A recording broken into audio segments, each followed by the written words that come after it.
The Zone is the home of boxing, with over 150 live fights a year. It's over! There's no way back from this, surely!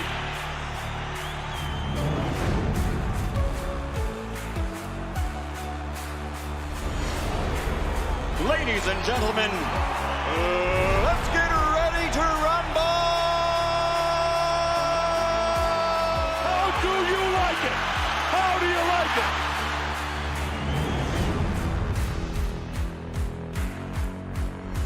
That is unbelievable. These guys will be legends in their own country, but also in the international basketball world forever. That is what sport means. That is what the EuroLeague trophy means.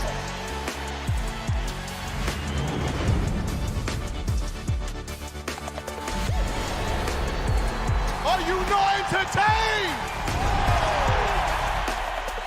I'm not supposed to be cheering, but this is X Series. I can do whatever I want.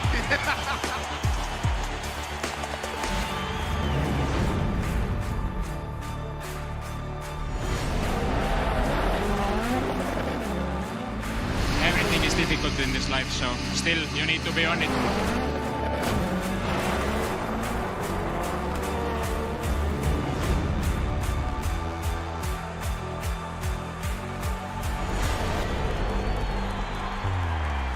It all comes down to tonight. Don't miss the biggest night in MMA. PFL is more than a fight.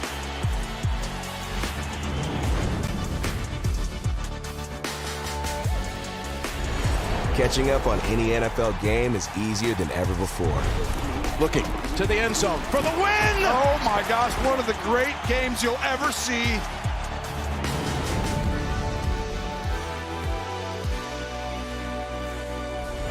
The competition is back, and the UEFA Women's Champions League looks set to be bigger and better than ever before. It's their time, a night to remember.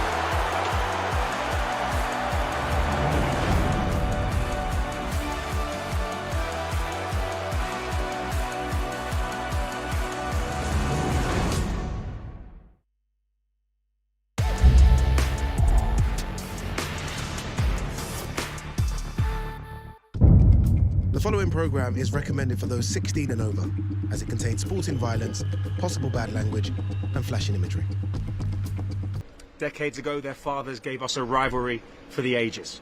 And this April, the Suns picked up the torch, looking to finally end the bloodline feud. But some bad blood runs deeper than time can heal. You think about great rivalries in boxing, you think about Chris Eubank and Nigel Benn. 35 years on, the Sons of Legend reignite that flame. His dad don't even like him. How many eggs did you have to eat to fail those two judges? Oh, tempers flaring there. It really has erupted down here on the stage. My own father, a man I idolized for my entire life, thinks I am a disgrace. It's a main event that has all the ingredients for a classic, the chance to settle the score. He's here! And the crowd are going wild! Father and son reunited! Let's get this party started!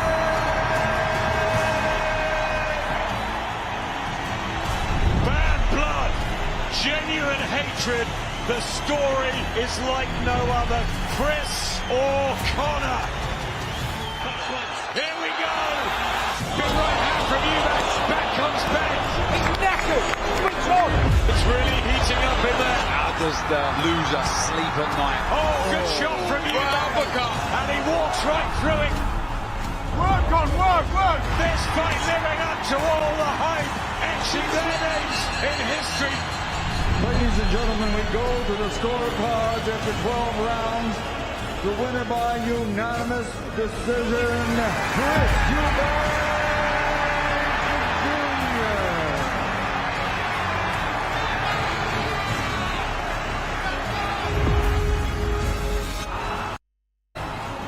The procedure was indeed parliamentary.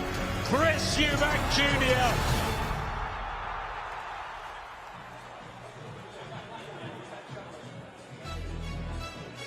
We're back at the Tottenham Hotspur Stadium, where just a few short months ago, Chris Eubank Jr. and Conor Benn gave us an absolute classic. And just like their fathers before them, they are going to run it back on November 15th.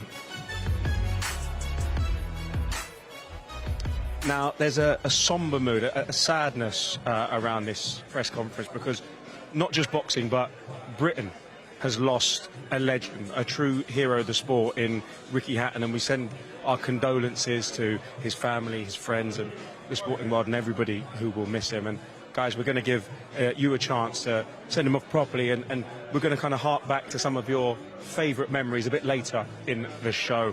Now, it's a delight to be joined by Tony Benn, Darren Barker, and we are here, the ring, unfinished business, a second bite of the cherry. We know a famous face who once said it was so nice we had to do it twice, and we're back here. Guys, can this build-up be as good as the first fight? It can't, surely. Ask me in an hour. Okay. Look, I just don't think these two are ever going to like each other. So I'm pretty sure very quickly it's going to catch fire again. There's just so much dislike between the two. They're so competitively matched. Yes. In the sense that, you know, everything's perfect when it comes to the family feud, technically, and as far as aggression's concerned. Look, it can't not kick off again. Sony, you were in and amongst it for the build-up last time. I mean, can you see this, the fireworks? I mean, it's being sold as fireworks, and with Chris and Conor, there's always something about. The best way to explain that first fight is it exceeded expectation. Yeah. It went above and beyond the Call of Duty. We all thought it was going to be a good fight. I predicted it would be an absolutely brilliant fight. The styles cannot work. It's just, you've got a man who's a decent boxer. He's actually a better fighter than he's a boxer, Chris Eubank Jr. And you've got a boy who wears his heart on his sleeve, and you know what you're getting every single time he fights. He's not going to change. He's a fighter. He gets in, he wants to take heads off. So it was if you was making a concoction to make a dangerous cocktail, it would be throwing these two in together to get a great fight. And it delivered on the night, it really did. So make no mistake though, you're saying these guys really have got dislike, and the word hate I never use in boxing, but these guys got general hate for each other. But believe you me, they've got a common respect for each other now as well. Because you don't share 12 rounds like this with another fighter and not respect them after it. Sorry, George, it's round 13, that's for sure. Regardless if it kicks off here or it doesn't, we know 100% that the next fight, this rematch, is going to be fireworks. For what Tony said there, their styles are just going to gel. Everything is set perfectly, and even more so because we know how good this one's going to be. I recently heard Conor come out and say in an interview that he's going to manage his emotions, and he's not. But he ended the interview by saying all this stuff about being calm and collected, and they said, but I am going to knock him out. Good luck with that. Do you know, is that where the fight went wrong? When he fought with too much emotion? Was the egg slap? Was all of the histrionics in the build-up, did that work against him in the fact that he went out there looking to do damage and do harm to Chris Eubank? It's part of his mental makeup, Josh. He's never going to change. I was very similar myself. You know, you're emotionally charged. You fight on emotion an awful lot of the time. What I will say is he's got to learn this time around. The only difference, in my opinion, between the two of them, and listen, I've had Chris Eubank Jr. winning the first fight. I thought in them final rounds, he got the job done. He had more left in the tank from rounds 10 to 12 than Conor had. Now, the reason he had that was because he had better fight management, and that comes with experience. No matter how many, I told Conor many times, no matter how many rounds you do in the gym, and no matter how fit you think you are going to tire in a fight. You have ups and downs, peaks and troughs in a fight, in a 12-round fight. We all know we do. Me and Dad have been championship fighters. We've fought 12 rounds a number of times. You know, you have good rounds, you have bad rounds. It's about managing them, and that comes with experience. He's got that now. I'm hoping he can use it to his benefit this time. You've spoken about managing the gas tank and experience and that fight IQ. The punch output kind of comes into it, because is that where you feel like Chris kind of almost won the fight in those first 3 rounds? I think he threw over 300 punches in the last 3 rounds. He broke his own record in terms of punch output. Is that where the fight was won and lost? Yeah, look, I mean, tempo for sure was a massive plus in the fight for both fighters. Don't get me wrong, there was an awful lot missed. The accuracy needs to improve this time, but I think, look, this being a rematch, obviously, it's about who can make the adjustments, who can watch that first fight back and say, look, I need to do this, I need to do that. I the do miss believe... is that, and does that scream emotion? What's that? The amount of misses. When you say 200 to 400 misses there, that screams emotion to me. I don't mind that. I don't mind it. In the first fight, a fight of this magnitude, you'd rather, in that fight, hear the final bell and say, I gave it my all. I'd probably give it a bit too much. Yeah. You know, I let my emotions, as Tony said, get the better of me, and my boxing, my game plan fell out of the window a little bit. And as you can see on screen, we've got the punch stats from rounds 10 to 12, where you believe that Chris kind of almost, he used that IQ and that experience to outwork Conor. Conor got tired. And you say, you know, as fighters, you throw a punch, and especially a punch with bad intentions, it almost takes more out of you than when you land it. Listen, when you come to someone like Conor Benn, I'll guarantee you he threw twice as many power punches as Chris Eubank. Yeah. I haven't seen the stats. I haven't got them in front of me. But just off knowing the styles and the way these guys carry themselves, Chris was able to manage, like I said, them last 3 rounds better, the championship rounds, and the reason he manages them better is because he's done them many more times than Conor, and he's been in with fights like this before. This isn't his first rodeo, and the good thing about it is it's not Conor's first rodeo anymore. So it's a lot more even. But for Chris, he showed really good things in them last 3 rounds in that first fight. He really did. No one can take that away from him. You're both in Conor's corner. What advice do you give him in this round 13? How does he go? What does he have to? What does he have to implement that will help him to win this rematch? To get a little technical, I think he needs to keep shots a lot straighter. I'd like to see him bring his feet in. He missed a lot, like he did there. When he brings his feet in behind a double jab right hand, keep them short and compact. I think these wild swings played into Eubank's hand. Whenever he missed with the right hand, he threw a lovely counter left hook, did Eubank. Junior. So I think it's about being sharp, bringing those feet in, changing the levels as well. I think these wild swings, as dangerous as they are, and don't get me wrong, if he was to land one of those, you see Eubank was hurt, they can do damage. But what happens is when you tense up and you load up, you start showing your shots. And as a fighter as experienced, as Tony said, as Chris Eubank Jr., he'll see the shots coming, and even if he doesn't get to counter, he'll just take the sting out of the shot and you don't get full purchase. We saw in that third round, Conor hurt Chris, and Chris looked stunned and wobbled. Do you think that played a part in almost the level of aggression and the amount of power punches thrown? Because you just mentioned you don't know how many power punches he threw. I think he threw about 560. Don't quote me on this, but CompuBox tells me about 567 shots, 380 of which were power shots. Yeah. I mean, once you see somebody, you can hurt somebody coming up in weight. That does kind of, I guess affect how you're going to then approach a fight. You've also got to know when to go for the kill, though, Josh. And he had him hit twice, in my opinion, really bad in the fight. And he didn't push the foot down at the right times. Like I've said before, you'll learn from this massively. But make no mistake, Chris Eubank Jr., he's learning too. He's not the complete finished article. I just feel the fight with such a quick turnaround, I think that favours Conor. I'm not going to lie, you know, the younger man will repair faster, he will be fresher.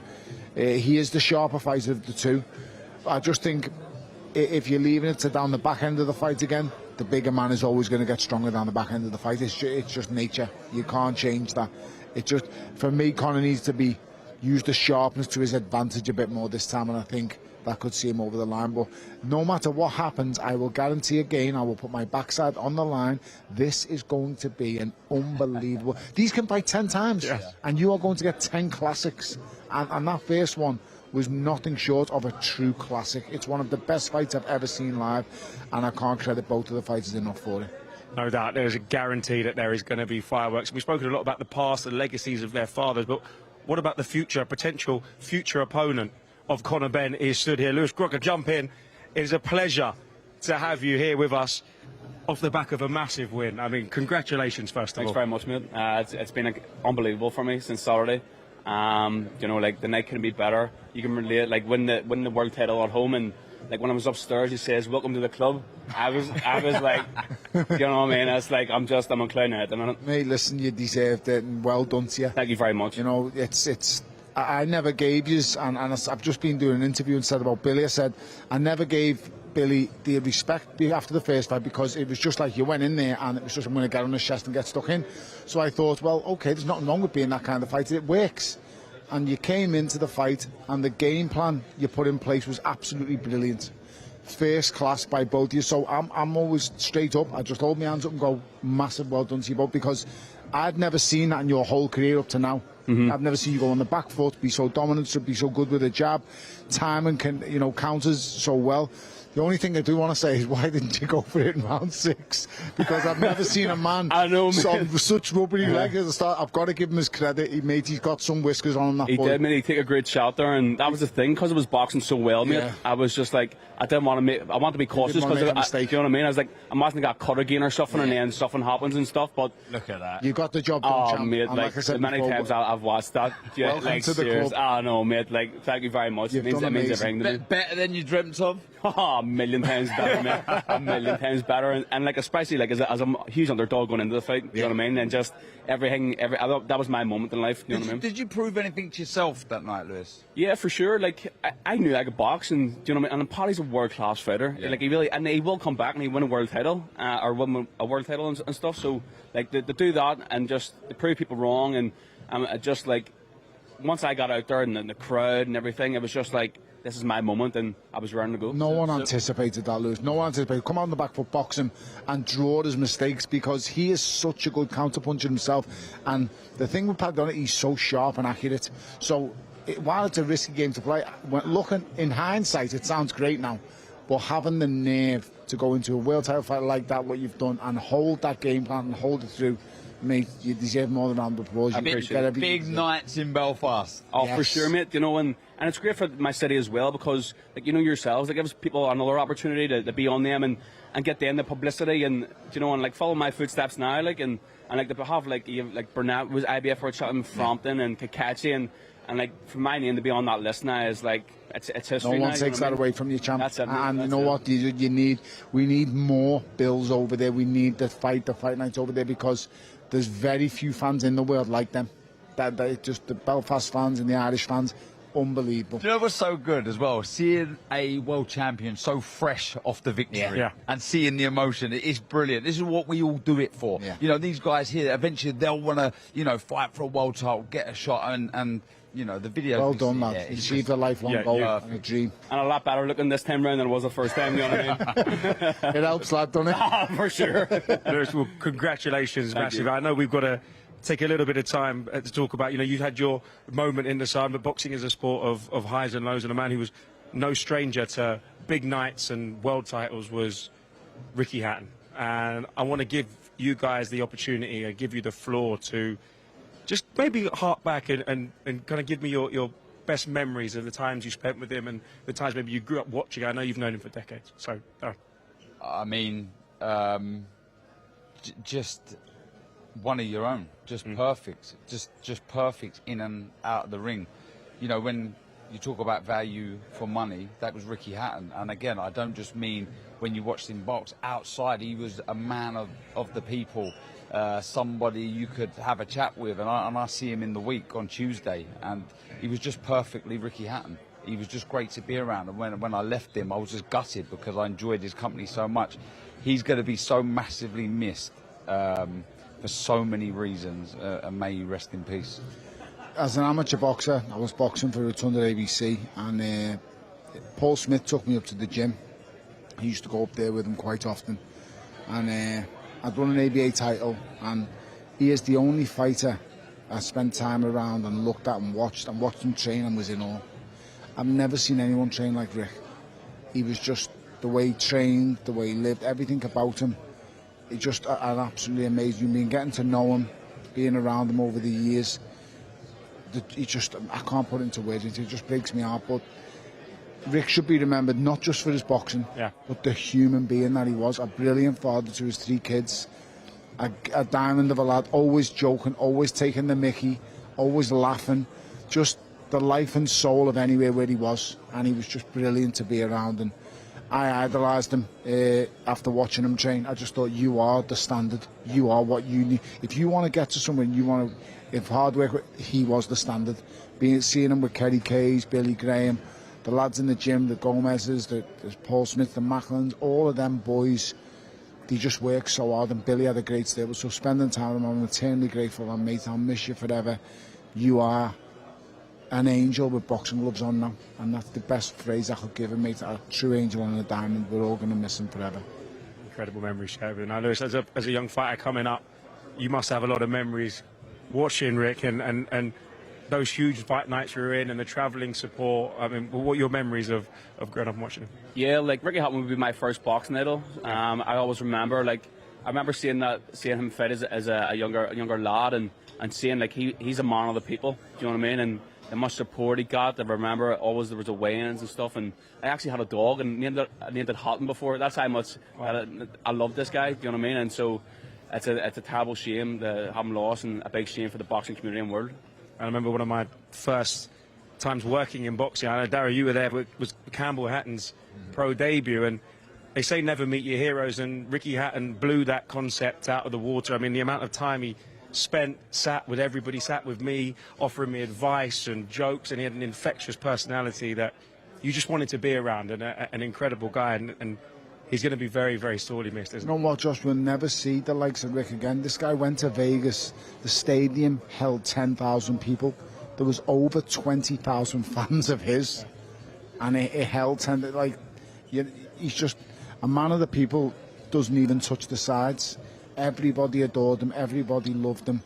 And he was amazing. He really was. Like I said, you know, he's never, ever, ever going to be forgotten. And it's not just for boxing, it's for just the person that he was, first and foremost.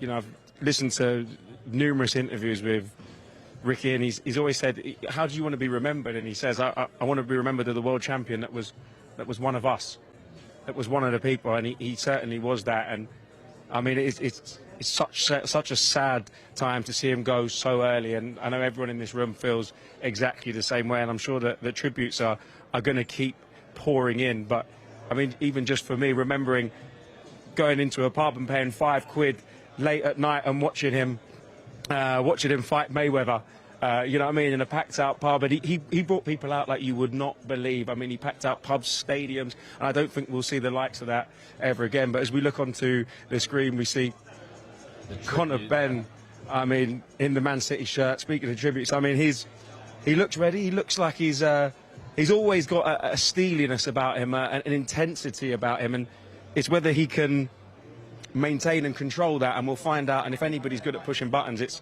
Chris Eubank Jr. Yeah, definitely.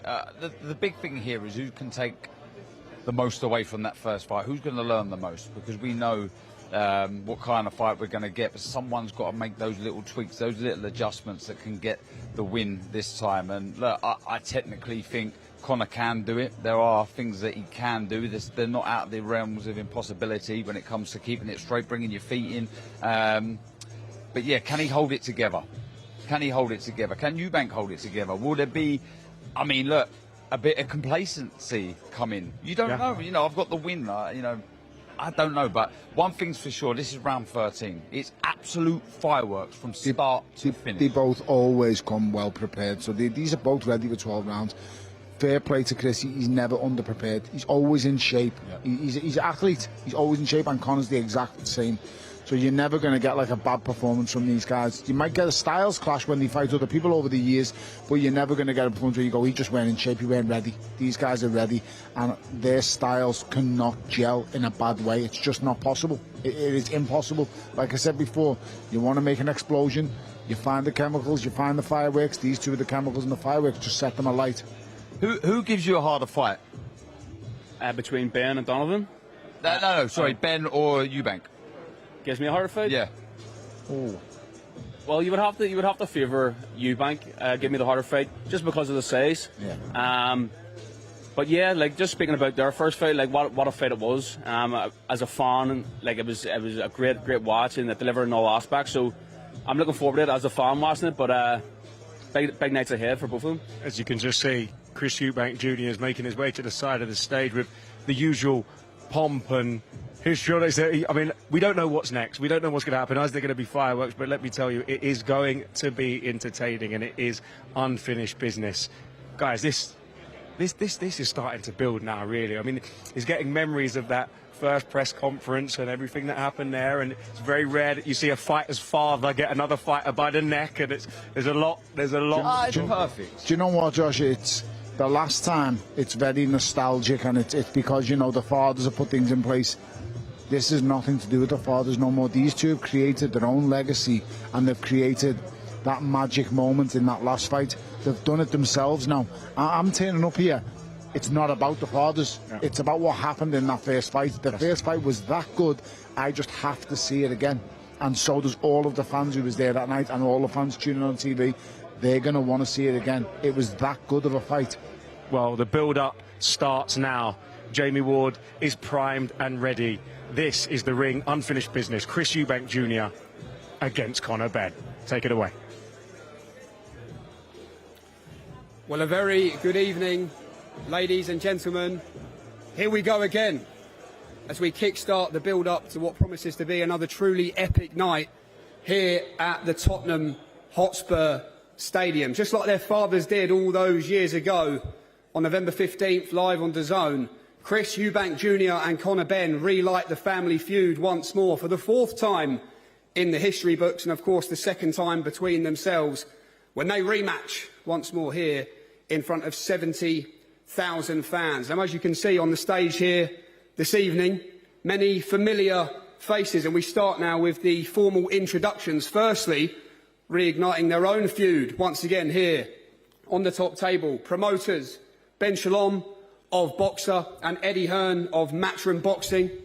We have the respective training teams as well, which has taken everyone a little bit by surprise here this evening. Firstly, of course, Tony Sims, head trainer of Conor Benn, and Bomac is in the house here this evening as well. And Bomac, we congratulate you on an incredible victory this past weekend as well.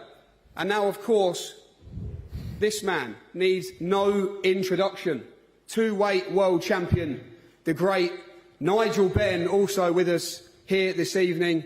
And we welcome now to the stage the two most important faces and fighters. Firstly, to my left, the man chasing revenge, the man chasing redemption, Conor Benn.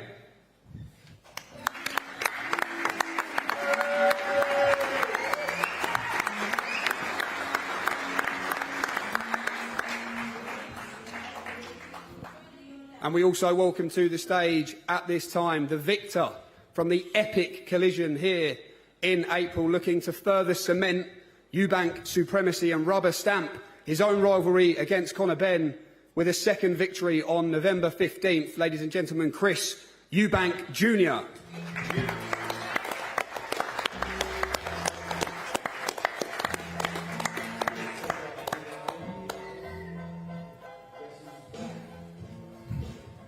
And at this time, we do want to give special thanks to the Kingdom of Saudi Arabia and the custodian of the 2 holy mosques, King Salman bin Abdulaziz Al Saud, His Royal Highness the Crown Prince Mohammed bin Salman, and Chairman of the General Entertainment Authority and Saudi Boxing Federation, His Excellency Turki Al Sheikh.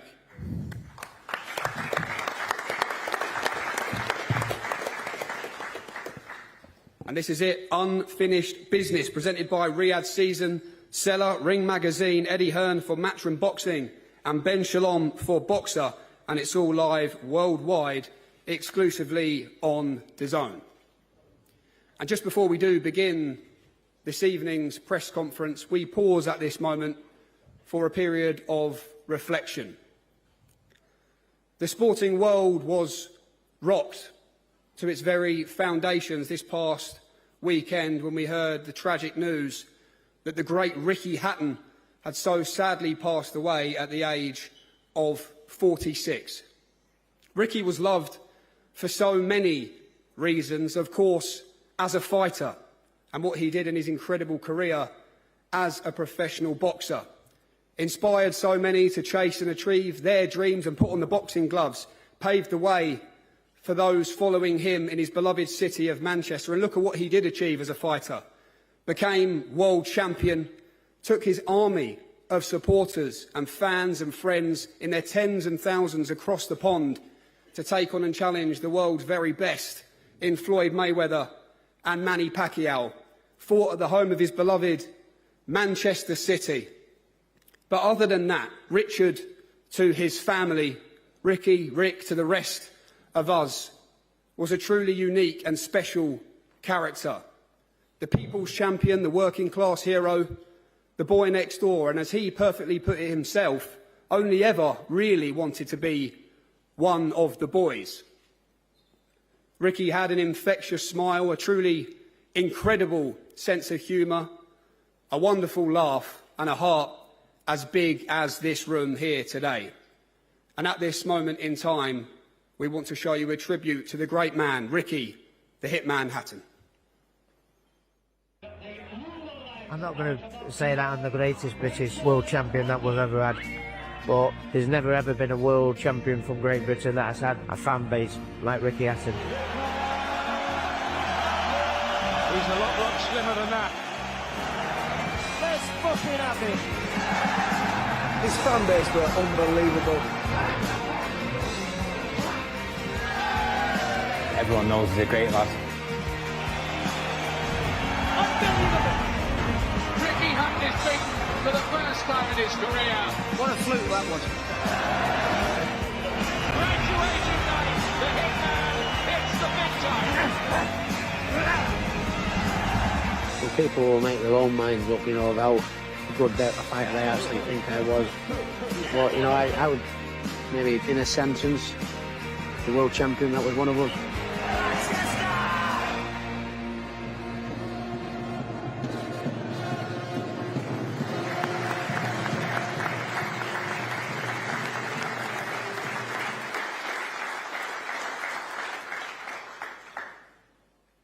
Certainly a wonderful tribute to a wonderful fighter and a wonderful man in Ricky Hatton. And as the famous chant used to be sang, there's only one Ricky Hatton, and indeed there only ever will be one Ricky Hatton. Rest in peace, Ricky. It goes without saying the thoughts of everyone here, with all your family, your friends, many of whom are in this room this evening, and all who share this sadness with us.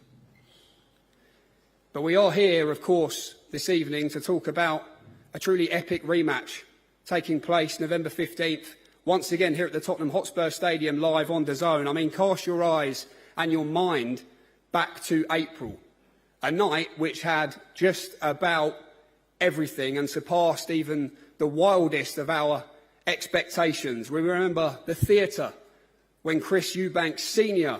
arrived at the stadium alongside his son Chris Eubank Jr. as Conor and his father Nigel watched on from backstage. We remember the cinema of what the atmosphere was like in this stadium. The ring walks, shoulder to shoulder alongside their fathers to their fathers' songs, simply the best and dangerous. And of course, all of that culminated in one of the best fights we have seen on British shores for many, many years. And I have no doubts, really, that the only two fighters for UK Fight of the Year 2025 who can dare to rip the trophy from Chris Eubank Jr. and Conor Benn in April are Chris Eubank Jr. and Conor Benn in November. So let's get straight to it then. The press conferences have always been fun, so let's hear from the fighters. Firstly, a quick word from Chris Eubank Jr. Chris, when you think back to April... I'd like you to address Conor first. I think I'm just interested to hear what he's got to say. OK, as you wish. Firstly to you, Conor Benn. Conor, when you think about what happened in April, you always said it was the early runs that got you out of bed because you feared losing in this game. How has the reality been for you, and what have you perhaps learned about yourself since April? Yeah, listen, I mean, it's always hard processing a loss. Nobody prepares to lose. You know, as fighters, we want to do our best, but ultimately we want to get the victory at all costs. You know, it's taught me a lot. It's taught me a lot about myself. I want to go back to the drawing board and work and learn, gain experience, and experience was gained. So no doubt, November 15th, you get a better version. Chris, has your opinion on Conor Benn changed since the first fight, as a person, as a fighter? Do you respect him more than you did then? What a crazy, crazy world we live in today. For my entire life as a professional fighter, I have been the villain and the bad guy. 14 years and 38 fights. of people loving to hate me. But, I don't want to get ahead of myself, but from what I'm seeing online nowadays and the interactions I'm having with, people all over the world in the streets, I don't know if I'm that guy anymore. It's not just boxing fans that are approaching me now. It's little girls, elderly folk, housewives, people that really have nothing to do with boxing.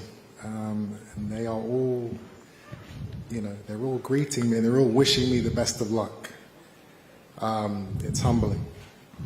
And the funny thing is, if you speak to this side of the table, Eddie Hearn will tell you, as he told the world after the fight, that Conor Benn is in fact the people's champ. I mean, wow, that is, that's incredible. Conor Benn, you did it, huh, kid? The people's champ.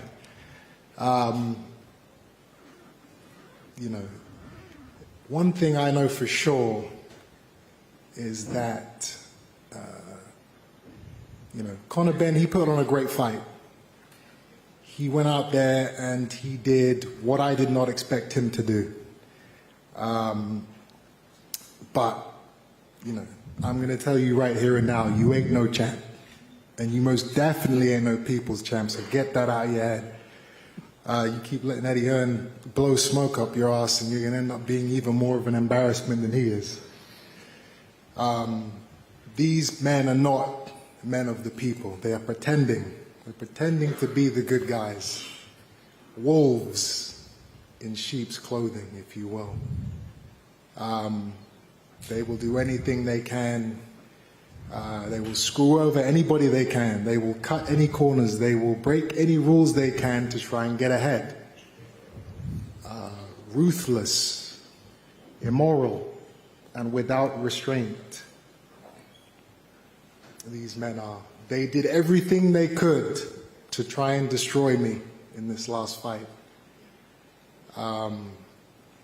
Contract breaches, fines, rehydration clauses, sabotage weigh-in, biased commentary and refereeing. Oh my God. The list goes on, it's endless. Even on fight night, they blocked my team from coming to the stadium for 30 minutes. And then when I arrive, they have security walking in front of my car, trying to slow me down and stall me as much as possible to make me late. I've never heard so much waffle it's okay. in all my life. You're going to hear a lot more. No, but I was, You're going to hear a lot more. It's incredible the levels that these guys will stoop to. I finally get into the stadium. I get into my change room. I'm preparing. They're sending idiots to try and disrupt me in my changing room. We get through that. I go out there, outside these walls, and I win the fight. Now, after the fight, due to severe dehydration, I'm put in an ambulance and I have to go to hospital. I was actually so dehydrated that one of the toenails on my big toe fell off. It actually fell off. It's grown back about halfway now. But anyway, I'm in this ambulance. Jesus, not a toenail. I'm in the ambulance. And you still got it? These scumbags blocked that ambulance from leaving the stadium for 20 minutes. By the way, this is an intrigue. I'll keep going because this is all being noted because it's absolute waffle. 20 minutes. Waffle. Waffle. I'm laying there in a gurney, oxygen mask on, and the car cannot move. They will not open the gates to let us leave. Now, who won't open the gates? Now, if this was a serious injury that I had sustained, that 20 minutes... Chris, I want to know who wouldn't open the gates. It's important. That 20 minutes... You can't answer that, can you? Could have been the difference between life and death. You talk shit, you do. And while this was all happening, Conor Benn and Eddie Hearn are in here talking to the media, lying about how I had a broken jaw, and that was the reason why I was going to hospital. Bullshit artists of the highest degree. Chris, can we get one thing clear? Can you just confirm that you are accusing us? I am Matchroom? Or yes. Okay, say it. You guys blocked me from getting out. Say it. You know, because Matchroom. Who else Okay. would it have been? Go on, say it. Why was Why was I in an ambulance? Say that Matchroom stops you from going to the hospital. Why was I what? So you can try and sue me with your little lawyer? Not at all. Don't worry about that. Okay. I think you're talking about the wrong guy. You're not Say supposed to be up here. Say it. These are the levels. You talk shit. These are the levels. You know. We stopped you from going because your toenail was falling off. These people Heard it all go now. through. Eddie, the last time you were up here, you were talking about how famous and popular you were, even more famous than me. No, that's impossible. You're the people's champ. What? But you said it. No, you're even getting more stopped famous by than me. grannies and children who are throwing themselves at you like you're the Pope. It's incredible. Absolutely. And even with half a toenail. I can't believe it. But that's interesting. The fact is, you're telling us we stopped your ambulance from going to the hospital. A glorified desk jockey. Desk jockey? That's what you are. Okay, that's interesting. Living off of the back of hard-working fighters. That's what you of are. course. So the fact that you can sit here talking about how popular and care about how popular. What I don't want to have is someone lying about what happened on the night to try and gain more popularity. About your weight cut, about all the bullshit you want to come out with. You're playing the victim. You're playing the victim. And we see through you. I won the fight. Well done. We give you the respect. Yeah, I won the fight. But don't worry. You accuse us of stopping the ambulance to going from the hospital. We'll see. We'll see. You tried to destroy me, and you did not. You're talking about we put things in place that you signed to do. 100%. You signed. You tried, and you failed, and you're going to fail again this time. We'll see. You guys see. are going to do all your little tricks and do all the things. Loads you of can tricks. to try and get Like my Paul Daniels over here. It's unbelievable. Me. It's not going to work. We'll see. Okay. But you don't talk shit about things that you want to fantasize about. It's not. I know the truth. No, it's not. For you to hear. Listen, you've already accused us of stopping your ambulance from going to the hospital. That's fair enough. We'll see. That's what happened. We'll see. That's what happened. Okay, we will see, my friend. Listen, you've never had a hard day's work in your life. All right, so I don't know why you're talking to me. And you've only had one. You think? And that was the last time. Let me tell you, you're going to have a real hard night's work on November 15th. Your multi-million-pound estate, writing up contracts to fleece fighters out of as much. We'll money see, as Chris. That's we'll what you see. think hard days We will work. see. Of your accusations, you shall. We will see. Talking about how you talk shit. We see through your games. You don't know about Mr. Popularity. You don't give a shit about anyone or nothing. Sweat and tears. You know about how to use people. We'll see. That's the man you are. Yeah, okay. We'll see. We will see. We will. Connor, quick one to you. Has your opinion changed on Chris Eubank Jr.? I mean, I take my hat off to him, you know, because you need a dancing partner, and he was that for me. Did I underestimate him? I did. I genuinely thought I'd knock him out in 3-4 rounds on my heart. You know, that's Chris, shut up, mate. That's what I genuinely believed. You know, so I underestimated him, but you know, he gave me one hell of a fight, and it was one hell of a fight.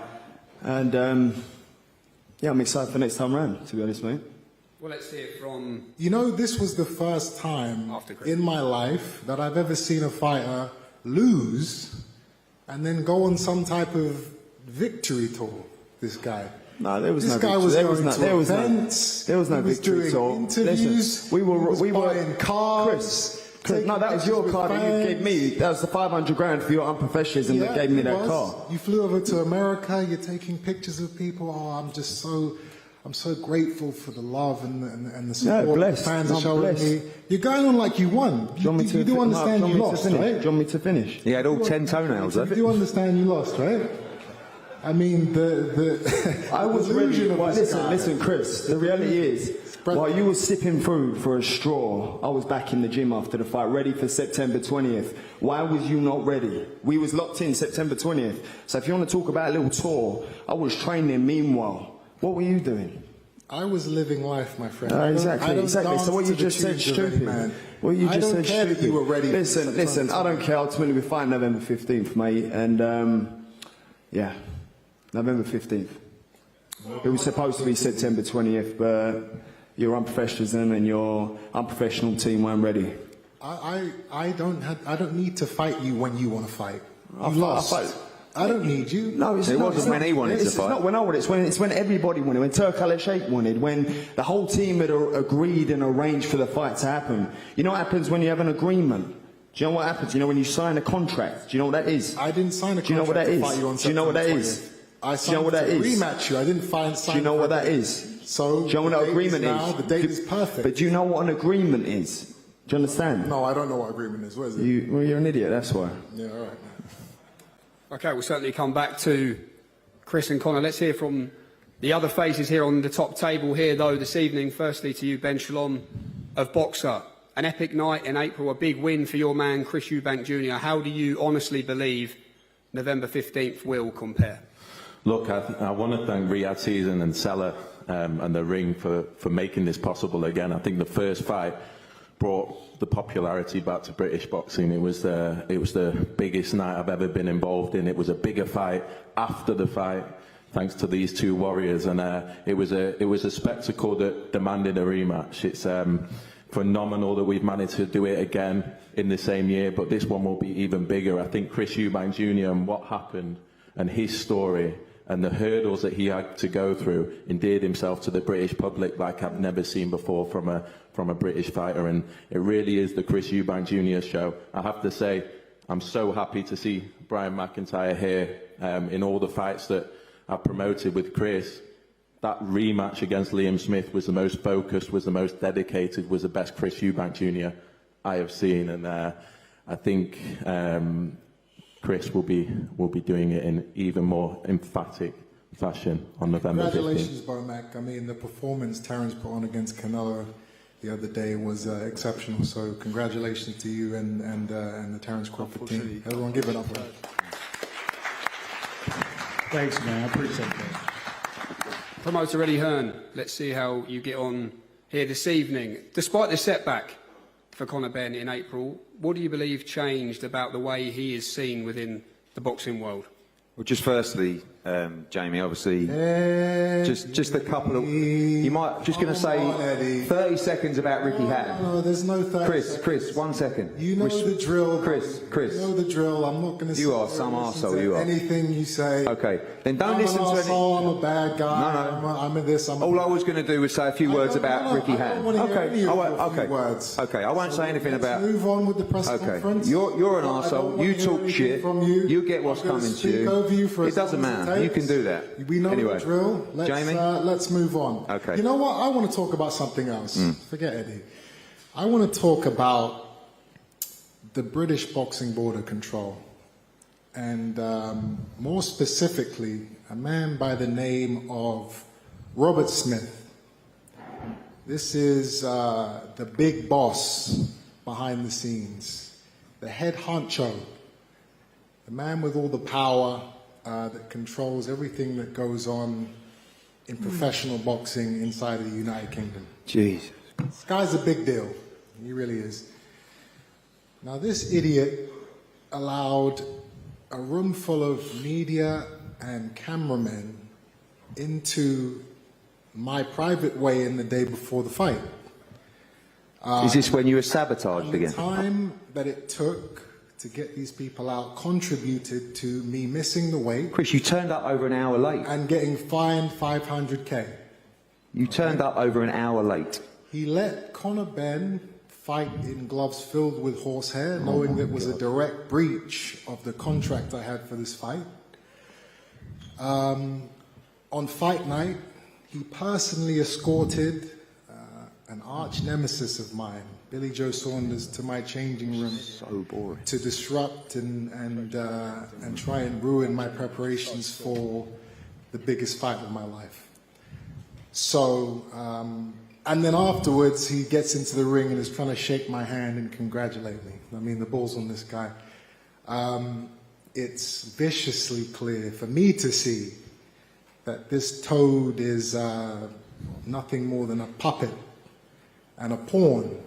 I think he is in the back pockets of Matchroom. Wow, another one that's got it in for you. Absolutely. You are so unlucky with everything. So I mean, unfortunately, just another scumbag in this. Oh wow, you're calling the chairman of the British Boxing Board of Control a scumbag we now. find ourselves the in. mask is slipping, Christopher. It's unfortunate. Now, continuing on from that, the board, the British Boxing Board of Control, they opened several investigations into some of the things I did in the lead up to the fight. No investigations, by the way, into why my ambulance was stopped from leaving the stadium for 20 minutes, but I guess trying to find out why I was talking about being in a sauna before the fight is much more important. Anyway, the board have graciously awarded me with a multitude of fines over the last 6 months. And my question is, where is this money going? You know, the Boxing Board of Control, they're supposed to be supporting the foundations and governing the community of boxing in Great Britain. So in my eyes, the money that I was being fined should be going to the community, should be going to kids that can't afford equipment. It should be going to local gyms. The money should be going to fighters who have suffered injuries, medical bills. But as far as I can see it, that's not happening. The money simply seems to be lining the pockets of fat cats on the board, like Robert Smith. Don't worry, Ben. It's okay.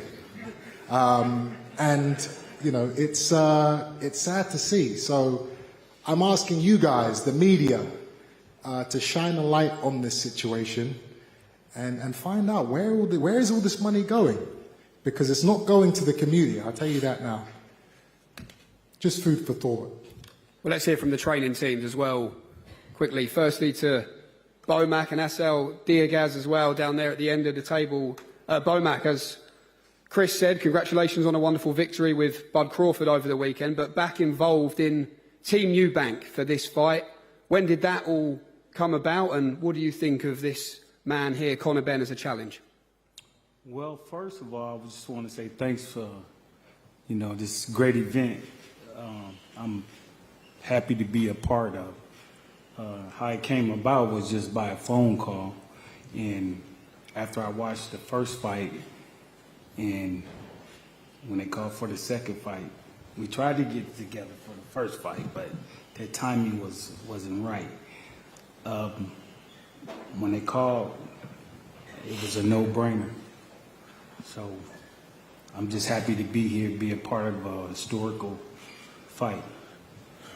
How much better do you believe your man, Chris Eubank Jr., can be in this fight?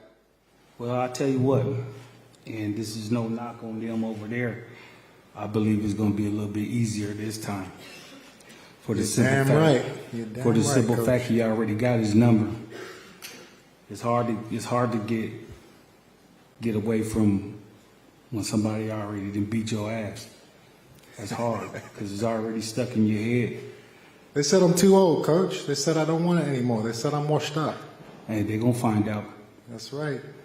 I have just been informed in my ear a special message from His Excellency Turki El Al-Sheikh, who says that Eddie Hearn is more popular than Chris Eubank Jr. because he has his own Netflix documentary. That's good news. Chris can watch that tonight. 6 episodes. Yeah. We all know about that, how you're postering me all over your trailers. Oh, yeah. The guy that doesn't deserve to be here and you're using me in all your trailers. I know. It's okay. You made me a lot of money in that documentary. One thing you're not going to do is promote that. One thing was amazing, that we got the People's Champ. So we got 6 episodes, 5 hours of working where you can pull your plonker off in Brighton all night to that. You'll be loving it. A scumbag promoter uses other fighters blocks ambulances, to propel yourself into the limelight. Loses toenails, You're so everything. famous, you talk more than your fighters do. Look at you. That's my job. Conor hasn't said a word. He don't want to say it because he's bored listening to you about Robert Smith moaning like a baby as the mask slips. I'm talking. Jamie, over to you. I'm talking. Be quiet. You shut your mouth down there. Nobody wants to hear you talk. No one wants to hear about Netflix. It's out now. Enjoy the episodes. Thank you. No one's going to watch it, mate. Good luck. Thank you. Trainer Tony Sims, a quick word from yourself. When you think about the game plan, Tony, what perhaps didn't go to plan in April, and what do you believe will be different this time round? Yeah, look, the fight was a tremendous fight for the fans, but both boys put everything on the line, and it was a great fight, you know, and I believe, and Conor knows this, that he's got to make adjustments to beat Chris the next time. But I believe that Conor's got it in his locker to do that, and I think he was too much emotionally involved in that first fight. I believe that there was a lot of firsts that happened to him. Obviously, first fight up at middleweight. As we know, he's a welterweight, and it was his first fight at middleweight. First time topping the bill in a big stadium. And obviously his first loss. So, you know, he's got to overcome that, and he's got to make these adjustments. But I believe that he will do that. And I believe that he will become victorious this time. And for you, Nigel, as well, albeit it didn't go the way of your son, what were your overriding feelings and emotions when you left Tottenham Hotspur Stadium that night? I was actually all right about it. Chris put up a good fight, but to me, that was Conor at his worst. He was winging punches in, throwing them left, right, not even thinking about what he was doing. Everything that we practiced for the 12 weeks of training, he didn't do one thing. Absolutely one thing. And he had him hurt so many times, but yet he kept on showing all the punches that he was going to throw. And I thought to myself, mate, that wasn't even a real Conor. But I'm glad that he done 12 rounds with a middleweight. And the funny thing about it, we all keep saying that we made him struggling with the weight, but Chris is IBO middleweight champion. He fights at 160 all the time, the last 4 fights. I've been at 160. So why are we all saying... Not with a rehydration clause, though. Struggling at the weight. But you understand... Ben, he didn't miss the rehydration clause. He missed his 160 weight. Why are you even up here, bruv? I don't even know why you're up here. Conor. No, but I genuinely don't know why you're sitting up here. What are you famous for? I don't know why you're sitting up here. It ain't about that, bruv. I don't know why what are you famous for? Ben, not the time. Yeah, well, you know what it is. It's just like, all we got to do, wait for November the 15th, mate, and we see the real Conor. Not running away, not lunging the punches in, taking his time, doing the best that I know that he can do. That just wasn't the real Conor. And that's why I'm happy that he done 12 hard rounds, and yet he had him wobbling about 3 or 4 times, but didn't know how to finish him, because the occasion got to him, and he went in there. What got in Conor's head? He kept on saying, I'm going to take his head off, I'm going to take his head off. If he'd have said, like, you know what, yeah, I'm going to box him. He didn't. He went in there thinking, I'm going to take his head off. And that reminded me of the same when he fought the French guy, Paynard. Just want to go in and take his head off. Winging the punches in, I thought, oh my gosh, he's not going to win this. But I didn't come away like, you know, upset. I just cuddled my son. Didn't say a word. And the funny thing about it, the next day we went in the sauna, because Conor's been giving me grief. He said, mate, if you took care of business, I wouldn't have to do this. So then we got in the shower, I've got to tell you this joke. We got in the shower and I left the door open. And he sauna, Dad. Sauna. And he said, mate, why are you leaving the door open for? And he's really moaning at me. I said, shut up, you loser. But we both burst out laughing, because at the end of the day, we know that this... It was a little bit too soon, Dad. It was like day after the fight. Yeah, I know, but you give it to me, didn't you? You said if I'd done the job, you wouldn't have to do it. And you lost. Now you've got to go and put the record straight, mate. Thanks for the reminder. Yeah, don't worry, mate. I'm going to keep reminding you that until you get that victory. Conor, what can you fix? What must you fix? Listen, I had a beautiful camp. I had a great camp. I worked extremely hard. I've done the best I could on the night. It was a lack of discipline on the night. You can't prepare for the occasion, the emotions. It was my first fight back here in 3 years. It's just experience gained and lesson learned, for me. But ultimately, I gained more discipline, more calculated. Still with that ferocity and tenacity, but just, less emotion. You told Chris to bring his winter coat this time. Can you tell us what you mean by that? Oh, well, we thought it was going to be a walk in the park. And I know that's the only reason why he's taking the fight, because there's plenty of names in his division. At this stage of his career, if he had ambitions of winning a world title. So, he thought it was going to be an easy fight, and it turned out not quite so. That's all I meant by that. What was the difference between the pair of you, Chris, in your own words? What was Conor's undoing in April? What was his undoing? I'm a better fighter than him. They keep talking about weights. He hasn't fought at welterweight for nearly 4 years. How many times did you hear Terence Crawford talking about the weight divisions he's coming up, fighting Canelo, who's fought at light heavyweight, and there was no rehydration clauses in that fight? So it's pretty embarrassing the amount of times that these guys consistently talk about weight. It had nothing to do with the weight. I am the better, more experienced, more dedicated fighter. That's why he didn't beat me, and that's why he shall not beat me in November. How do you do it, Conor? How do you beat Chris Eubank Jr.? Less greed. You know, when I had him hurt in there, I mean, he's going to say I didn't have him hurt.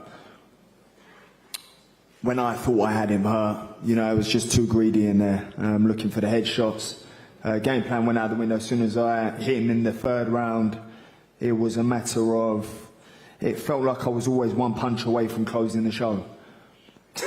And I was looking for that one punch, you know, and yeah, he looked vulnerable in there. He looked vulnerable. So at some stages he looked old, and you know, I was too busy going in there trying to hurt him over getting the wins. What makes you laugh, Chris, when you hear that? Old and vulnerable, and this old man's talking about he wobbled me 4 or 5 times. Well, you just got to watch it. You just got to watch the fight. You just got to watch the fight. At no stage did you hurt me in there. The delusion of these guys. Well, just watch it. It's not delusion if you can physically see it, Chris. It's breathtaking. It really is. You know, yes, you caught me with a few shots. Was I out on my feet? Mate, you was in hospital for 3 days sipping food for a straw. That's what you were doing. So stop all this silly talk. When you was in hospital, I was in the gym. Severe dehydration, you have to be treated. Okay. How much did you weigh then? Listen, that's what you guys agreed. That's what you guys agreed. You guys agreed the 10 pound rehydration. We said, well, regardless was agreed with your team are idiots then, aren't they? Because that's what they agreed. You see, my team have my best interest at heart. They obviously don't yours, because if that's done that much damage, you'd bring it up now. Well, why not bring it now? You wanted to talk about it. It wasn't even a topic of discussion, Chris. I'm not here to talk about it. Well, exactly. So then stop moaning about it. Please. That's you guys. Stop moaning about it. You guys moan about it. Oh, we're good. We're good. I'm here to fight. We ain't moaned about it once. All we hear is you moaning, Chris. I haven't moaned about it. I feel flattered that you brought a new trainer in. I feel flattered that you brought Bomac in, because I know you need it. And he's a great coach. You're a great coach, Bomac, and I've got love for you, mate. But you can't polish a turd. Apologies. One sentence prediction, Conor. Just finally, one sentence. Listen, ain't a final prediction. I ain't going to go in there and try and render him unconscious as much as I'd love to. I'm going to go in there and do the best I can with what I can, and be disciplined in there. For me, that's experience gained, and really use that experience and the lessons learned from the first fight. And for you, Chris, final sentence. What happens in the rematch? How do you do it? Again, the parliamentary will be the procedure. The master's gone. The master will be the matador. This man will be the bull. Thank you for your TED talk, Chris. This has been a pleasure. He will be running around that ring, trying to employ all the new techniques, and I don't want to go out there and wear my heart on my sleeve and win my punches, so I'm going to box and we're going to have this strategy. All of that stuff is going to go out of the window as soon as that first little right hand connects on his chin. And after that, we're going to have fun in there, baby, like I always do. The procedure will be parliamentary. You guys will see. Okay, a fight that truly sells itself. The demand through the roof already. Tickets on general sale tomorrow. Set your reminders at ticketmaster.co.uk as we bring the fighters. Hold on to your hats. Face to face once again, Chris Eubank Jr. and Conor Benn. And we also welcome to the stage Dr. Rakan Al-Athi, the Managing Director of Seller. Thank you very much. As we can see, this is what we've been waiting for. It was a calm Conor Benn in there. He didn't get a chance to say much. Chris, it was the Chris show. Now we're going to see them face to face again. Now, talk us through it. I mean, the weight, rehydration, there's been so much talk about it. And when you see them, Chris is obviously the bigger man, but that didn't really play a massive part in the fight. It does in the back end of the fight, Josh. I think it's ludicrous claims to say you stop an ambulance. It's absolutely insane. Yeah. You have to bear in mind that it's a British Boxing Board control event, and Matchroom and the promoter have no say in whatsoever in how an ambulance gets in or out. So just to make that clear for the listeners who have watched, the Boxing Board controller in complete control of ambulance drivers. It took me 2 hours to get away from this stadium after the fight. The stadium was that busy, and that was me just getting out in a car, never mind an ambulance. So it is what it is. Chris feels aggrieved, and he's got certain, personal agendas against people that are sitting on that table. And so be it. All is fair in love and war. You're going to throw these stones, but it's dangerous saying things like that, in my opinion. It really is. And calling the Boxing Board Club, this is the best boxing commission in the world. We're the safest one by an absolute mile. We're safer than any other commission, any other boxing board. I've had my own grievances with them, by the way, but we are the safest commission in the world, bar none. And the questions around the fight. Can Conor Benn find that calmness? Can he use his brain? Can he make the adjustments? Or is, as Chris Eubank Jr. said himself, too big, too strong, too experienced? These are all the questions that we're going to have answered in this rematch, set up perfectly. I mean, the press conference was the Chris Eubank show. Conor kept it largely relaxed and quiet. And is that a sense of him growing as a person and getting a kind of a grip of that kind of personality where he has got a short fuse, but he's controlled himself in there, where he's usually got a little bit riled up, he fires back? I think the two of them have had little shots at each other there. I mean, it's nothing. At this stage, this far out, no one's feeling the anxiety or no one's feeling the pressure yet. It's only when it gets a bit closer. So when it gets to fight week, that's when things get ramped up. That's when both fighters are tight at the weights, both are closer to making it, and it's coming. The rivalry is always going to be there between these two. They don't like each other, the needle. It's personal, but that intensifies fight week for me. Experience and maturity has also played a part there. But I tell you one thing, and they may not say it's there, but there is respect. Yeah. You have 12-round war like they did in the first fight, Tony. It's going to be there. That, and they both said it then. About they shocked each other. He didn't think he could take what he had. I didn't think he could take what I had. So without saying it, they have said it. Yeah. You know what I mean? They respect each other. They both can't believe they absorbed what they absorbed off each other. Fair play to them. It's like their personalities won't allow them to give any. You can't just say, do you know what, he's a great fighter. Yeah, they can't do it. They can't do it. And I love it. And that's why we're getting the rematch. And that's why, this is a blood. We open the show saying this is a bloodline feud that has lasted decades. And it doesn't look like it's stopping anytime soon when you see these guys up there. No chance. No, absolutely no chance. There's always that Wally at school, who you're just never going to get along with. You're never, ever going to get along with. And that's them. They're each other's Wally. Yeah. Well, I mean, you couldn't be more yin and yang, and they were both remind us so much of their parents in terms of their personalities. But you see them up there. Any clues? I mean, we had a kind of a half-an-hour rant from Chris about all the things that he's been hard done by. We didn't get to hear much from Conor, but it was more. Let's take the anger and the emotion out of it. I was a little bit disappointed because I wanted one to speak about Rick, to be honest, about Ricky Hatton, and Chris didn't let that happen on the stage. I hope they addressed it in the interviews that they're doing now, but you've got to understand Ricky Hatton's paved the way for these two. He's been part of it. I know the fathers are legends and icons, but Ricky Hatton is a big part of what's happened to British boxing, a huge part, as big a part as anyone's played in the last 2 decades. He really is.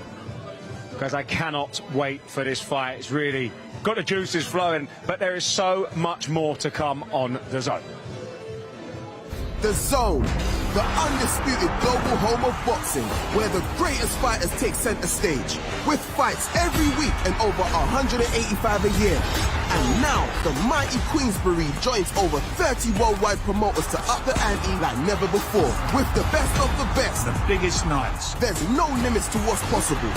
Nobody brings you closer to the action. Because if the fight is on, it's on The Zone, the global home of boxing.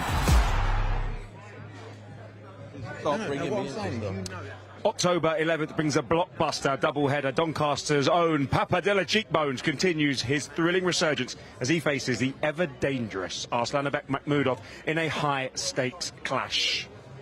Meanwhile, across the Atlantic, former featherweight, welterweight world champion Jerome Boots Ennis makes his long-anticipated move up to super welterweight. He'll square off against the proven and dangerous Ruiz Malima in a WBA final eliminator that promises fireworks. And on November 1st, Joshua Buatsi kicks off a new chapter under the Queensberry banner as he squares off against fellow countryman Zach Barker. The winner of this all-British showdown earns a golden ticket to face the sport's biggest names. And then the Mexican knockout king, Virgil Ortiz Jr., is back and looking to rediscover that brutal best against slick southpaw Erickson Nick Lubin. That throws down on November 8th. And of course, the Zone is so much more than your global home of boxing. We're not just competing, we're inventing, pushing the boundaries of stamina and speed. We're taking the titles, the big money, and writing history. From new challengers to certified legends. How about that? This is where you watch. We're not here to play games. DAZN Women's Sports. Well, we might need a couple of bits of extra security, because I'm not sure what's the biggest rivalry here. Is it you and Chris Eubank? Is it Conor Benn and Chris Eubank Jr.? Is it you two together? Ben. I mean, we're great friends, aren't we, Ben?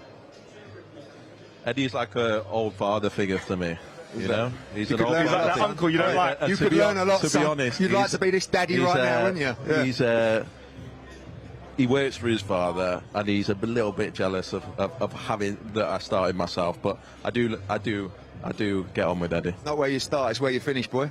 I'm still You're in the game. I'm still younger than when you were when you started. I'm still younger than when you were when you started. You don't look it anymore, boy. You've aged a lot in the last couple of years. Now talk to me, guys. Can we agree to have a little bit of parliamentary procedure? I hope that doesn't trigger you. Right. I hope that doesn't trigger you. You started it, right? But what I will say is the mask is slipping. I mean, firstly, probably in the net, not you, don't worry. And then you've not got a mask on. What do you mean? Listen, what I'm saying is that was atrocious from Chris Eubank Jr. Firstly, you'll see in the next 48 hours. First, do you even know what happens in terms of the paramedics and how everything works on fight night? Probably not. I'll tell you for you. There is a log of procedures. Chris Eubank Jr. has just made the most wildest accusations, and the mask is slipping. He wants to portray this terrible thing about how he's the victim, etc.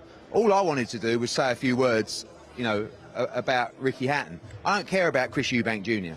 The guy, for me, is a fake, and he's trying to make out that everything's stacked against him. And what he accused us of was unforgettable. And when you are serious about your company as we are and what it means to us, trust me, we'll deal with that. Chris Eubank Jr. fought a great fight, right? They were two incredible warriors out there. There's no bias, there's no contract breaches, it's all complete bullshit. The rehydration. Everything leading up to the fight, everything around contractual breaches, everything that did happen, everything around the rehydration and what happened in that weigh-in wasn't right.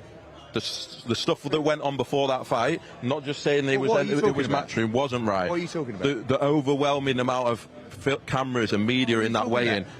When we weighed, your client, he turned up over an hour late. And it wasn't you weren't even in the room. Because we came out of the room to allow him to weigh in, and there was about 45 press, because you were filming your Netflix documentary, and they were filming him weighing in. It's now live. You can watch it tonight. You'll learn a lot. I think I'm in it more than you. No, you're not, because you asked not to be. Ridiculous. There's a few times you melted. Anyway, what I'm saying is he's playing the victim, and the mask is slipping. We're ready to go November 15th. You're going to see a different kind of fight this time.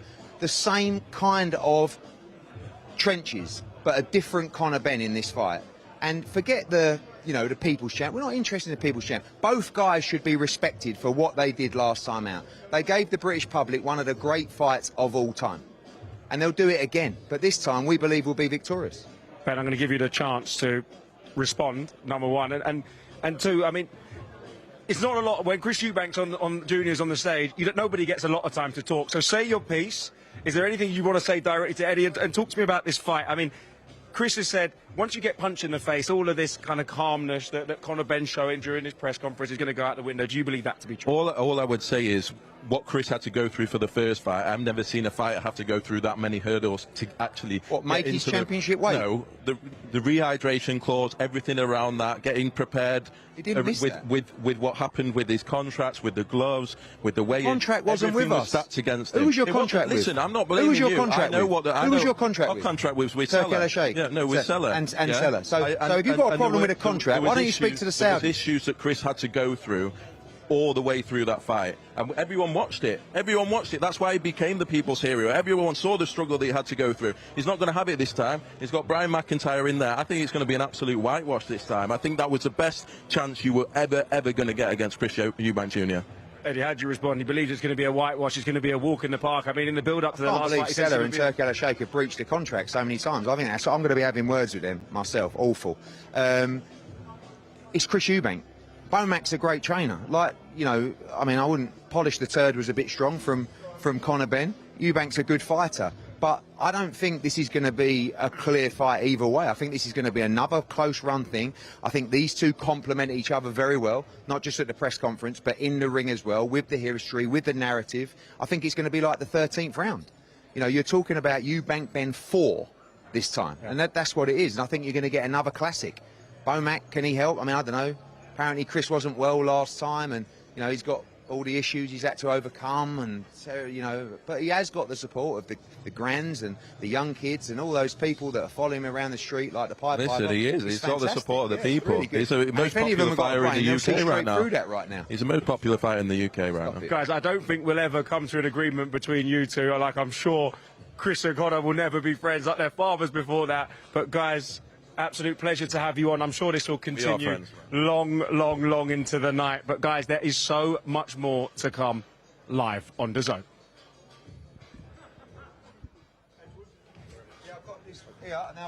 Don't forget to check out our stacked schedule by going on platform now. Matchroom, Golden Boy, Queensbury, BKFC, MVP, all the biggest and most exciting fights are streaming live right here on the global home of boxing.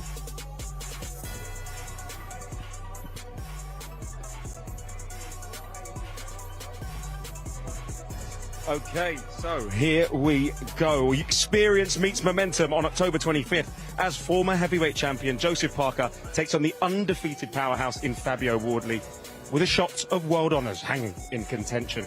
And on November 22nd, the Lions enter the kingdom. Britain's Anthony Yarde hunts greatness as he faces the Mexican monster in the battle for the WBC light heavyweight crown. Well, it's nice to have two people that like each other and get on in the studio. It was getting a little bit tense there. Only when we're not on the golf course. We're on the golf course, we're enemies. Now, talk to me. I mean, we've just spoken a little bit about Anthony Yarde. Benavidez, it's a massive fight. It's a man who, talk about lions in the camp and going into the kingdom. He is a man that takes risks. He always aims high. Sometimes he falters, but let me tell you, he is a man who's never, ever shied away from a big fight, a big occasion, and a massive card. Let me tell you now, if he wins a world title, he's gone about it possibly the hardest way there is. Look, going to Russia, fighting Kovalev, then fighting Beterbiev, you know, he's an absolute monster. And now he's going in with another monster in Benavidez. If he's to get this win, Tony, he's done it one of the hardest ways possible. Oh, listen, you're spot on. He's faced every challenge possible. He doesn't duck anybody. And Benavidez is a monster. Trust me when I say this. Benavidez is a full-blown monster. His punch output's ridiculous. He's huge. He's strong. He's one of them ones like Callum Smith. I never know how he made super middleweight, but he's got it all to do in that one. He really has to outpunch and outwork Benavidez, who I've never really seen hurt. You know, I've never seen him. So I don't know what's given the Yarde team hope, but their own personal ability. He believes in himself, and you've got to give him so much credit. He's a very good fighter, Anthony Yarde. Skillful, quick shot, can really punch. And with them 10-ounce gloves on, you never know what can happen, but there is no signs that Benavidez can be hit or can be beaten just now. Well, can he climb to the top of the mountain at the third attempt? I'm sure that is going to be an incredible fight, and that will be live on DAZN. A final thought, as this room empties out and calms down, I mean, your final thought on this fight, the rematch, how's it going to go? I think my first emotions, I'll roll on November 15th. It's going to be absolutely incredible. Fight week's going to be special, you know, as we edge closer, as we always do, those involved in this, the excitement builds. And they've both got a lot to prove, ironically, even with Chris Eubank Jr. getting the win. You know, he wants to prove he's better and he had a bad night. Conor Benn wants to prove that he got it wrong and it was the emotion that got the better of him. So, you know, stylistically, this will gel once again. Tactically, it will make perfect sense. And, yeah, I'm just waiting for that first bell once again. Said it before, I'll say it again, you cannot get a bad fight with these two guys. You put a concoction together and you want to make an explosion. You put two elements together and it explodes. That's what them two are. Them two are the elements, believe you me.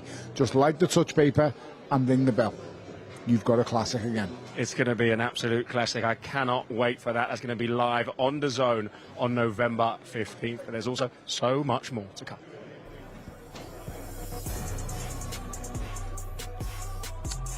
So the stage is set for an epic rematch. November 15th, live on the Zone. Chris Eubank Jr. and Conor Benn will renew their rivalry right here at the Tottenham Hotspur Stadium. And while we look forward to the best of British battle, we'll leave you tonight remembering one of Britain's best that we so sadly lost this week. There was only one, Ricky Hatton. Fun, fiery, exciting, proud, humble, and a man of the people, Ricky Hatton, MBE, was a sporting icon and a true working-class hero. The hitman's mix of technical ability, passion, aggression, and lethal body shots lit up British boxing, but it was his down-to-earth joviality and love of a fry-up and a pint which meant the nation fell in love with Ricky. I assure you, when he takes that off, he is not fat at all. His popularity simply eclipsed everything, most notably when more than 30,000 descended on Vegas for that huge clash with Floyd Mayweather. I always wanted to go over to the UK and fight. I always wanted to go to the UK and fight. So since I couldn't go to the UK, we brought the best from UK, which is Ricky the Hitman Hatton. He's right here. Talk to him, Ricky. Born Richard John Hatton in October 1978, Ricky started with kickboxing at the tender age of 7, before using those prize fists to lift an ABA title and capture several other amateur medals. Hatton turned pro at 18 in 1997, with trainer Billy Graham telling us he was the most naturally talented youngster he'd ever seen, and promoter Frank Warren, who then guided him expertly to major honours.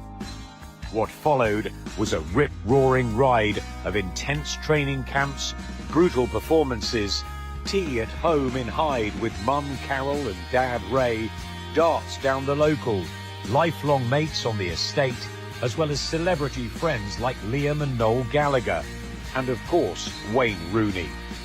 Ricky was a fervent Manchester City fan who infamously ring-walked to Blue Moon, but he united Manchester and turned their MEN Arena into a fortress, a Hatton Coliseum. Ricky was a superb boxer, but he could also get rocked and badly cut, as he did in the early seconds of his British title triumph over John Thaxton. But all this just added to the appeal, and he got out of trouble with those venomous attacks, which meant increasing crowds and huge events. In the early hours of June the 5th, 2005, Ricky gave us one of our best ever British boxing nights as he dethroned the great Kostya Tszyu, forcing one of the pound-for-pound kings to retire on his stool after 11 pulsating rounds. It's over! It is on! His dream made real, lifting the IBF World Light Welterweight title. An American venture led to Hatton becoming a two-weight champion up at welterweight with a hard-fought victory over Luis Collazo, and the Hitman was unbeaten in 43 when he met Mayweather in a fight for the ages. 2 of his 3 defeats came against the best of the modern generation in Mayweather and Manny Pacquiao.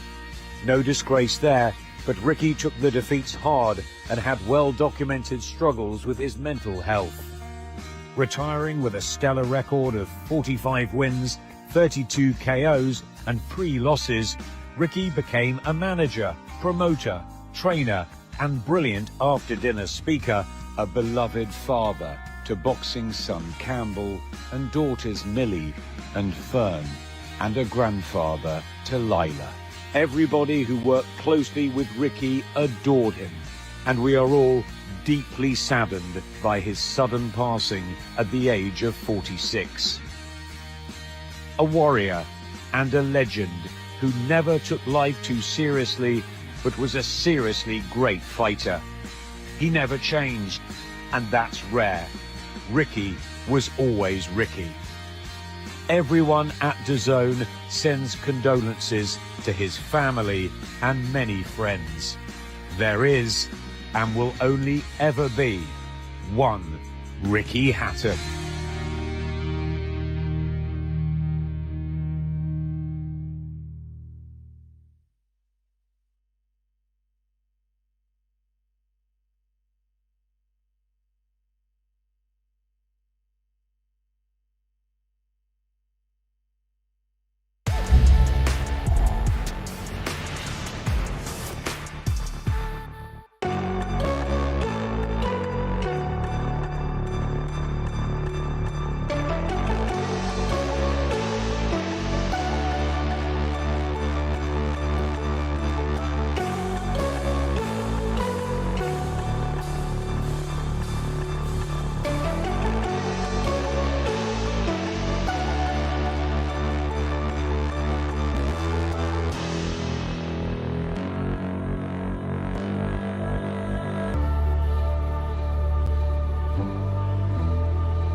Bye.